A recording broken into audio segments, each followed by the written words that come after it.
So ఈరోజు వచ్చేసాము మనం వారణాసిలో ఉన్న ఒక టెంపుల్కి. అంటే రీసెంట్గా ఇది బాగా కన్స్ట్రక్ట్ చేసి బాగా డెవలప్ చేశారు. ముందు ఇది ఎప్పుడో పాత టెంపుల్ ఇది. సో ఇందులో వచ్చేసి గుడి పేరు వచ్చేసి మన్మందిర్ అనమాట. సో చూద్దానండి గుడి విశిష్టత. గుడి లోపల చాలా విశేషాలు ఉన్నాయి.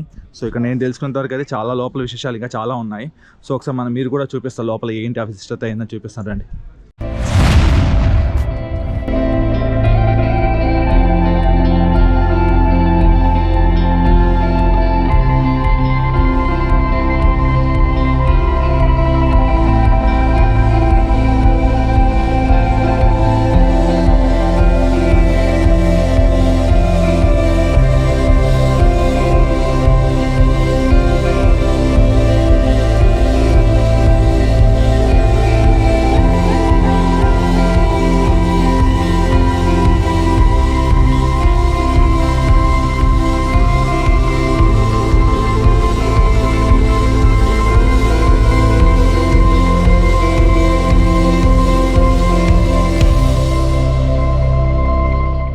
ఇది మెయిన్ గుడి అనమాట లోపలికి వెళ్ళడానికి.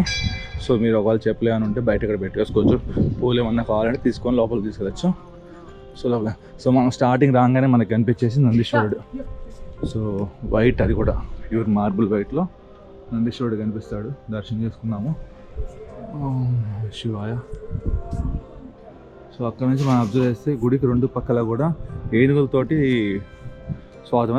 మెయిన్ ఏంటంటే గుడి బయటే మనం లోపలికి వెళ్ళకముందే పక్కనే ఒక 3 గుళ్ళు కనిపిస్తాయి. సో ఒకసారి చూద్దాం ఆ గుళ్ళు కూడా ఏంటి అనేసి. మన కాలు కాలిపోతున్నాయి ఎండకి. సో ఒకసారి లోపలికి వెళ్ళండి. ఇది నవగ్రహ మందిర్ అనమాట. సో లోపల నవగ్రహాలు ఉన్నాయి. సో డ్యూ టు దిస్ ఏమంటారు, బయట సన్లైట్ ఎక్కువ ఉండడం వల్ల మీకు కనిపించలేకపోతుంది. ఇప్పుడు చూడొచ్చు మీరు. సో ఈ నవగ్రహాలు, ఇవి నవగ్రహాలు మామూలు మనకి ఏంటంటే దేవుడి రూపంలో ఉన్నాయి. కరెక్ట్గా చూడొచ్చు మనం ప్రతి ఒక్కటి నవగ్రహం కనిపిస్తుంది క్లారిటీగా. సో నెక్స్ట్ పక్కనకి వెళ్తే కాలభైరవుడు కనిపిస్తాడు మనకి. ఇది భైరవ మందిర్ ఇది. సో ఇక్కడ నుంచి నెక్స్ట్ మన పక్కకి వెళ్తే మనకి కనిపిస్తుంది భద్రకా భైరవ మందిర్. ఇది భద్రకా భైరవ మందిర్ అనమాట. సో ఇది వచ్చి భద్రకా భైరవ మందిర్ ఇది. సో ఒకసారి నేను మళ్ళీ బ్యాక్ చూపిస్తున్నాను. ఇందాక ఒకవేళ లైటింగ్ ఏదైనా బాగాలేకపోతే కానీ ఉంటాననేసి మళ్ళీ చూపిస్తున్నా. సో ఇది భద్రకా భైరవ మందిర్. సో ఈ పక్కన వచ్చే కల్లా మనకి కాలభైరవ మందిర్ ఇది. సో ఇది కాలభైరవుడు. సో ఇది కాలభైరవుడు మందిరం. సో దీని తర్వాత పక్కన ఉండేది వచ్చేసి మనకి నవగ్రహాల మందిర్ ఇది. సో మీరు నవగ్రహాలు చూడొచ్చు ఇక్కడ. సో నవగ్రహాలు. సో మనం ఇప్పుడు వెళ్దాము మెయిన్ గుడిలోకి వెళ్దాము. సో ఇది మెయిన్ గుడి. సో దీనికి కూడా మళ్ళీ ఏంటంటే అటు ఇటు ఇంకా గుళ్ళు ఉన్నాయి మళ్ళీ మనకి. సో చూద్దానండి ఒక్కొక్క గుడి చెక్ చేద్దాం అసలు ఏంటి ఎలా కట్టారు. సో గుడి కంటే కూడా ఏంటంటే గుడి బయటే గుళ్ళు ఇంకా చాలా ఎక్కువ ఉంటున్నాయి. సో మన లోపలికి వెళ్ళే కంటే ముందు ఒకసారి బయటే చూద్దాం. అసలు ఇది సూర్య భగవానుడు అనమాట. సో మీరు చూడొచ్చు ఇది సూర్య భగవానుడు. ఇక్కడ సూర్య భగవానుడు ఉన్నాడు. గుడికి బయటే మన లెఫ్ట్ సైడ్లో ఉంటాడు. ఇక్కడ నుంచి మనం గుడి లోపలికి వెళ్దామండి ఇప్పుడు. సో గుడిలోకి ఎంటర్ అవుదాము. సో ఏ శివుడు గుడిలోకి ఎంటర్ అవ్వాలన్నా ఫస్ట్ మనకు కనిపించేదేమో వినాయకుడు అనమాట. సిద్ధి వినాయకుడు. ఇక్కడ వచ్చి వినాయకుడు. సో ఇక్కడికి మనం లోపలికి వద్దాము. సో మనం ఫస్ట్ చూడొచ్చు పెద్ద శివలింగం. ఎంటర్ అవ్వగానే మనకి ఎంత పెద్ద శివలింగం కనిపిస్తుంది అంత పెద్ద శివలింగం కనిపిస్తుంది. చూడొచ్చు మీరు.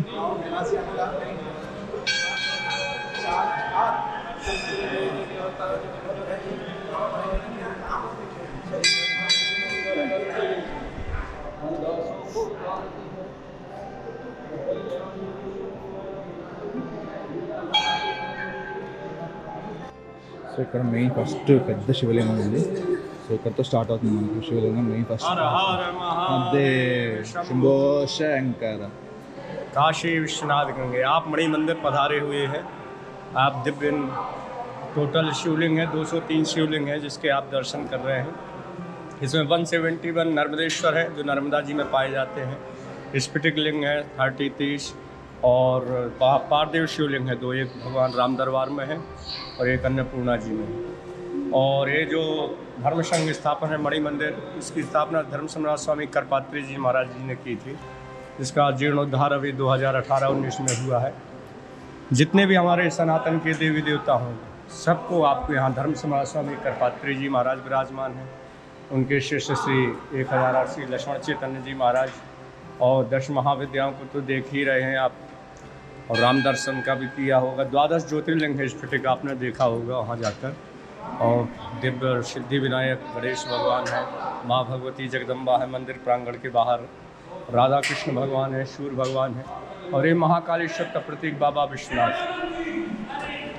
जिसके आप दर्शन कर रहे हैं। हर हर महादेव। क्या बोल रहे? तुलसी इस भांत है, संसार में भांत भांत के लोग, संसार है चलता रहता है, सभी प्रकार के लोग रहते हैं। बोले वृंदावन बिहारी लाल की।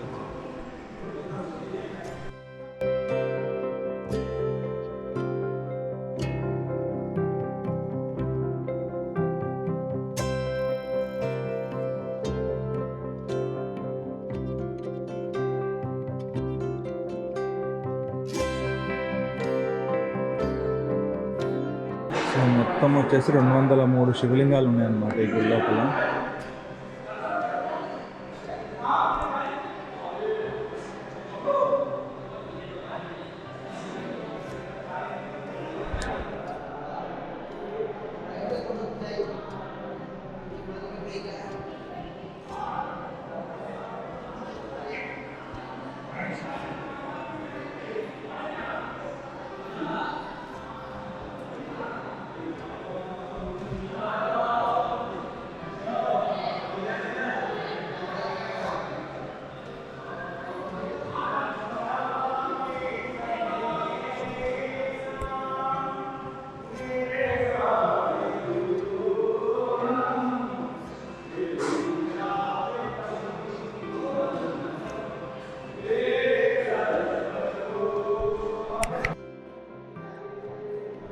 సో వచ్చి భగవాన్ పరశురామ్ అనమాట. సో పరశురాముడు ఉన్నారు ఇక్కడ గుడిలోనే.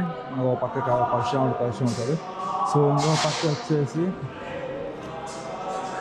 12 జ్యోతిర్లింగం అనమాట. సో 12 జ్యోతిర్లింగాలు, అది కూడా అన్ని స్ఫటిక లింగంలో ఉంటాయన్నమాట. అన్ని స్ఫటిక లింగంలో చేశారు వీళ్ళు. సో మీరు చూడొచ్చు ఇక్కడ.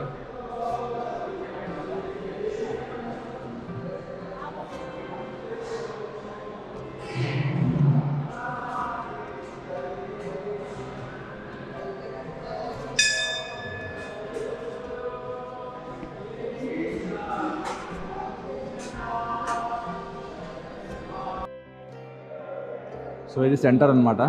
సో మనకి 2 పక్కల మనకి శివలింగాలు ఉన్నాయి. ఈ పక్క ఉన్నాయి, సో అలాగే ఈ పక్క ఉన్నాయి. సో మనం నెక్స్ట్ వచ్చి ముందుకు వెళ్తే కన్నా ఫస్ట్ మెయిన్ మనకు అనిపించేది గుడి అనమాట. రామ్ దర్బార్. ఇది రామ్ దర్బార్ అనమాట. సో రాములు వారు ఉన్నారు. ఇది చాలా ప్రాచీనమైనది అంటారు. సో ముందు ఈ గుడి ఉంటే ఈ గుడిని వీళ్ళు మళ్ళీ రెనోవేట్ చేశారనమాట. సో ఇందులో ఇంకోటి ఏంటంటే మనకు కనిపిస్తున్న రాజరాజేశ్వరి ఉన్నారు కదా, అది బంగారంతో చేసిన విగ్రహం అనమాట. సో అక్కడ ఉండేది.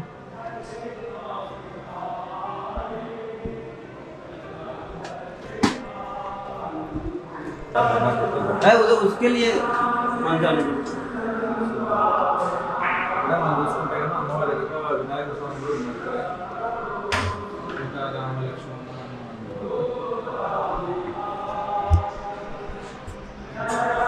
నెక్స్ట్ ఇప్పటికి వెళ్దాం.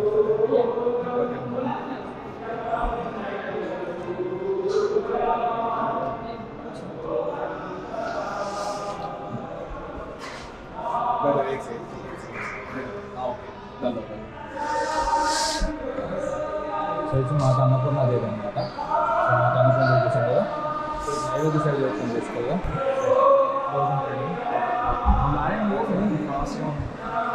క్రాస్ చేసేది. శ్రీ భగవాన్ అర్ధనారీశ్వర. సో అర్ధనారీశ్వరుడు చూడొచ్చు.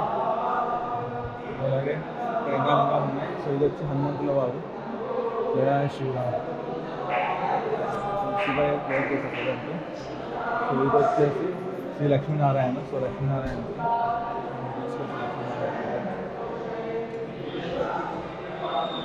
ఈయన గురువు సంకల్పం చేశాను.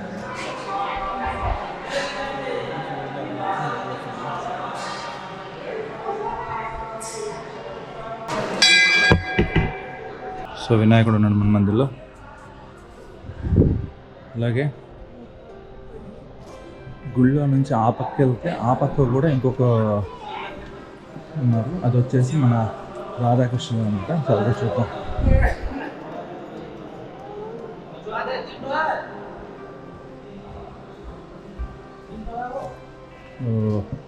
ఇది ముగేశారు.